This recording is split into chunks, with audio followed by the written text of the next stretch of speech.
no hablan con alguna persona que sepa, yo los invito a que ustedes vean los reportajes realizados a Rusconi, Maximiliano Rusconi, abogado de Lázaro Báez, por Nelson Castro y por Eduardo Feynman.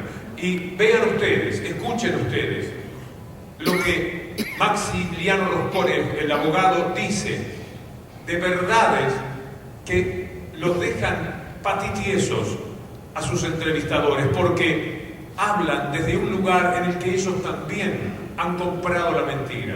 No sé si decir que han contribuido, pero seguramente han comprado la mentira. Y cuando se encuentran con quien tiene información, no pueden avanzar un milímetro en cada una de sus mentiras. Pero diariamente ellos tienen una enorme supremacía. Mañana se van a vender 1 millón de diarios en la Argentina.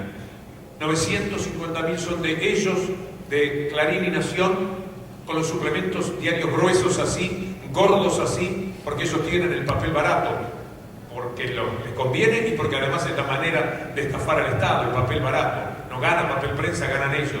Entonces, con sus enormes diarios, ellos consiguen mañana vender lo que no venden en la semana, pero los domingos sí, andan ahí en los 900.000 y pico de ejemplares. Página 12 venderá 30, 40.000 ejemplares. Fíjense ustedes cuál es la relación, y Tiempo Argentino aportará otros 20.000. La relación es de 5 a 95. Ese es el porcentaje. 95 personas van a leer a estos criminales mediáticos de cada 100. Y 5 personas tendrán acceso a otra forma de verdad. Pero lo peor es que ellos van a fijar a través de ti lo que todos los diarios tienen que decir mañana, todos los diarios, porque el que se hace el loco, el que no respeta lo que Diarios y Noticias, la agencia de ellos, dice para el resto del país, y el que no pone en la tapa lo que ellos quieren que se diga en la tapa de todos los diarios, la semana que viene, vos sabés que me faltó papel, tenemos un remanente, tenés que pagar lo que estás atrasado, es decir, todo tipo de maniobras para que no haya prácticamente un diario en la Argentina que les pueda dar contra. Hay que entender a veces cuál es la mentalidad de la gente con la que tenemos que lidiar en las burbujas que nosotros integramos en nuestra familia. Vino una chiquita lindísima como persona y todo lo linda que es por dentro lo tenía también en la cara. Me hizo firmar 2 libros, y el anterior y este, bueno, 2 libros, uno para el novio y otro para ella. Y me dice, toda mi familia en contra, que no sabe lo que es. Digo, seguí luchando, sí, pero es muy difícil, dice, ya llevo añitos luchando contra ellos. Y es que esa familia tiene a un sector totalmente enloquecida que además no quieren escuchar, porque cuando les habrá pasado, cuando uno quiere argumentar, dicen, no, pero eso no es así, vos estás defendiendo ladrones. Y con eso, con ese argumento, nada se puede verdaderamente confrontar desde la posibilidad de argumentar de verdad en toda la discusión que hoy día tenemos. Entonces, tenemos que vivir sobrellevando que además inventen palabras, inventen la grieta. Desde 1828 para acá que se vienen matando el nombre de la grieta. Fue por la grieta que Lavalle fusiló a Dorrego. Fue por la grieta que los que le pedían a Lavalle le decían cartas como estas, los hombres de bien las queman, pero quedaron por suerte en la carta de Varela, y la presión de Salvador del Carril para que fusilaran a Dorrego, porque estaba empezando la grieta de los colectivistas de Dorrego y los liberales a los que representaba Lavalle. De ahí para acá, un amasijo el siglo XIX, si ustedes lo miran. Y el siglo XX con alternativas siempre en las cuales hubo verdaderamente una confrontación, que es bienvenida. En el fondo la confrontación y la discusión es una necesidad. Estamos discutiendo nada menos qué mundo queremos. ¿Cómo no vamos a discutir? ¿Cómo no nos vamos a indignar cuando 32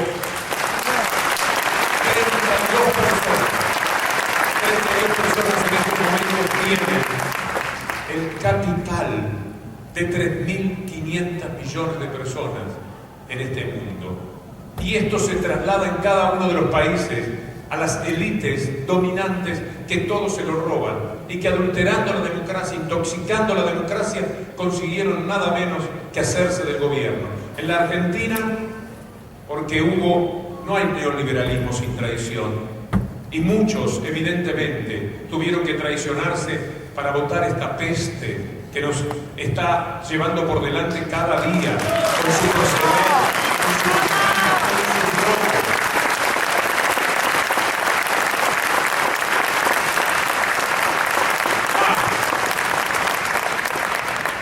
Este es el personaje de la mirada. Saquémoslo. Quiero contarles algo, para que ustedes vean hasta dónde tienen malicia. Una vez, Mañeto enfrentó, hará 3 o 4 años, al periodismo. Esto se ha visto por televisión alguna vez. Él dice, con la voz como le quedó después de un cáncer a la garganta del que está plenamente recuperado, pero le quedó la voz distorsionada. Y esa voz, él la puso en cámara, por lo cual periodísticamente era lícito utilizarla cuando uno quería hablar de lo que él decía, que era patético. Decía que el gobierno estaba atropellando vergonzosamente a la justicia. Esto era lo que decía y nosotros usábamos. Pues ellos escribieron en el diario Clarín que era una vergüenza que uno no se apiadara de un problema físico que había tenido. Y desde ese día yo dije, tienen razón. Si yo digo de este hombre que es el diablo, que es un ladrón, que es un corrupto, que es un extorsionador, ¿qué necesidad tengo de poner la voz de él si eso lo daña desde el punto de vista moral? Y nunca más pusimos la voz de Mañeto. Ahora ven, ¿cómo es posible que alguien, mortificado porque le ponen su voz, porque evidentemente era él o sus bien mandados los que lo pedían, pueda hacer tanto daño a personas de bien? ¿Cómo se puede perseguir de la forma que lo ha hecho Alejandra Gil Carbó? Me olvidé decirle, cuando mostraba la placa de lo que hicieron en el 2007 con las acciones de Clarín, vendiéndoselas a las AFJP y robando a los jubilados, que la que luchó en soledad absoluta contra eso. Y si ustedes buscan crítica, me gustaría darles la fecha después, porque a mí me gustaría que alguna vez hagamos los deberes como ciudadanos. Y que ustedes también ejerzan la responsabilidad de no creer a rajatabla todo lo que se les dice. Hay maneras de chequear. Ustedes pueden encontrar el diario Crítica del año 2008, creo que julio del 2008, en lo que se cuenta cómo era la lucha a brazo partido que había llevado a cabo Alejandra Gil Carbó contra el robo que se había realizado. No sé por delante lo que sea. Ellos entraron a Radio Mitre. Yo había estado en esa radio, conozco la historia. Y estaban en Radio Mitre y querían exigirle a Alfonsín que tirara abajo el artículo 45, que era el que les impedía, de la dictadura, que era el que les impedía que ellos pudieran tener diarios. Aquello que le había impedido Héctor Ricardo García, por ejemplo, tener Canal 11 cuando estaba dentro de Canal 11, pero no podía quedarse con Canal 11 porque era dueño de un diario, del diario Crónica. Una cosa casi natural, porque el poder que tienen estos tipos, estos diarios, no lo tiene ningún grupo periodístico del mundo. El New York Times no tiene canales de televisión en todos los Estados Unidos distribuidos. No tiene ese poder. Y el Washington Post tampoco. No lo tiene Liberación, no lo tiene Figaro, no lo tiene nadie. Esto es único en el mundo, lo que empezaron a construir desde el 2 de noviembre de 1976. Después decía, vino lo de Alfonsín, no les dio Radio Mitre, pero el 12 de junio de 1989, Mañeto se fue a La Rioja a hablar con Menem, porque Menem era presidente electo y había que sacarlo a Alfonsín. Alfonsín que les pidió, permítanme llegar hasta el final del mandato. Y ese personaje, Mañeto le dijo, usted ya es un histórico. Eso fue lo que ocurrió. Y se fue a hablar con Menem. Y consiguió que Menem, que había prometido la revolución del trabajo, síganme, traicionó todo lo que había prometido. Porque este hombre, mano a mano, en esa partida de truco que ya había jugado con el diablo, porque había estado con Videla y también le había ganado, en el mano a mano con Menem, empezó a quedarse con el país y se quedó con Canal 13 y privatizó primero Radio Mitre y después privatizó Canal 13. ¿Saben cuándo entró a Canal 13? El mismo día que Menem se hizo cargo del gobierno. La primera privatización de todas, la que hizo Menem, fue Canal 13, el canal de Mañeto. Y después vino el fútbol. Y ahí empecé a conocerlos yo, a entender un poco de lo que estaban haciendo. En 1992. Son los padres de las mafias del fútbol, son los padres de la violencia de los barras bravas entre ellos. Ya no solamente la barra que se quiere hacer más guapa, con la barra del club que viene de visitante o cuando va a jugar de visitante.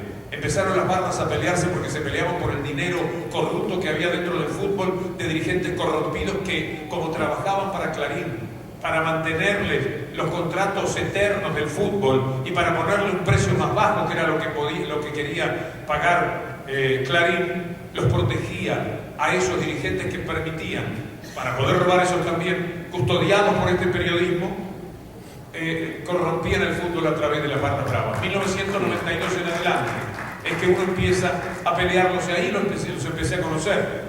Fue casi sin querer. Yo le diría a Bañeto, mire, fue sin querer, yo no tenía la intención, yo no sabía tanto del poder maléfico que ustedes tenían, pero los empecé a ver robar el fútbol, los empecé a ver cómo robaban la cantidad de abonados que había. Primero habían hecho un acuerdo con Grondona por el cual se repartían porcentajes de la cantidad de abonados. Le robaron millones de abonados al fútbol, y entonces supuestamente pagaba 1 millón y eran 3 millones.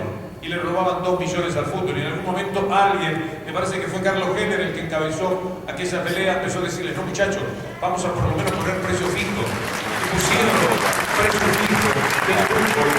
Pero cuando pusieron precios fijos del fútbol empezaron a trabajar sobre los dirigentes, para que cuando se discutía el contrato le pusieran el precio más bajo posible y le dieran la cantidad de años que ellos necesitaban para, entonces era 2006, 2007 y tenían el contrato hasta el 2014.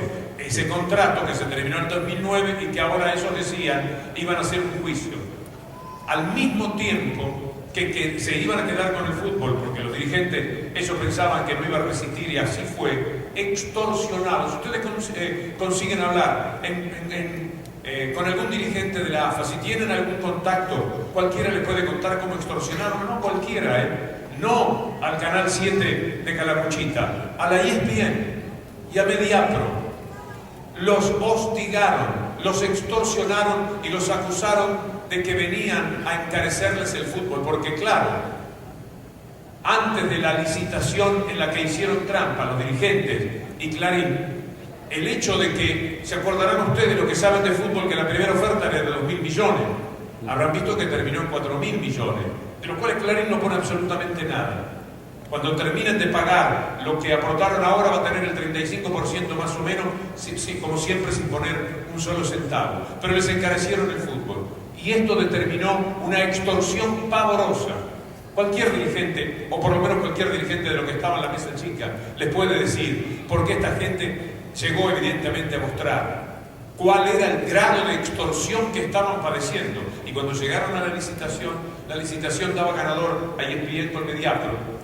Y dijeron, no, pero no alcanzan los números, vamos a darles 48 horas para que expliquen mejor. Y en esas 48 horas está Rodrigo Munilla, un querido periodista que sabe todo de la AFA y cabecea antes de cubrir por el cabezazo. Gracias, Rodrigo. Y le dijeron que en esos 2 días pudieron conseguir Turner y Fox quedarse con el fútbol.